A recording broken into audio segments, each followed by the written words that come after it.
ধন্যবাদ আপনাকে এবং আপনার মাধ্যমে সারা দেশবাসীকে এবং ছাত্র সমাজ সহ আজকে যারা প্রবাসীরা এই যে এই সরকারের পতনের জন্য যারা দীর্ঘদিন যাবৎ আজকে 17 বছর যাবৎ যারা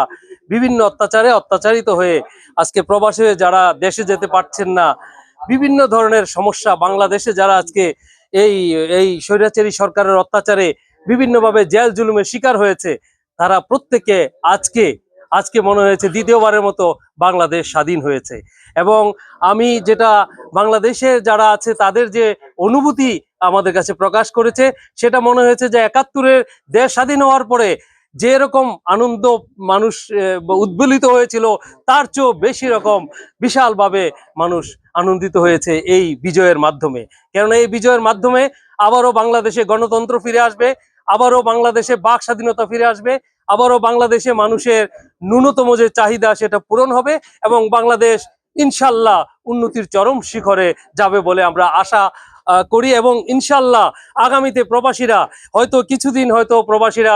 তাদের অর্থ প্রেরণ করে নেই বাংলাদেশে, কেননা এই সরকারের অত্যাচারে তারা অত্যাচারিত হয়ে তাদের মান অভিমানের কারণে তারা অর্থ প্রেরণ করে নেই। কিন্তু আমি শতভাগ বিশ্বাস নিয়ে বলতে পারি যে প্রবাসীরা আগামী দিনে যে সরকার আসবে, যে অন্তর্বর্তীকালীন সরকার বা আগামী গণতান্ত্রিক পদ্ধতির মাধ্যমে ভোটের মাধ্যমে যে সরকার নির্বাচিত হবে, তাদেরকে তাদের সর্বাত্মক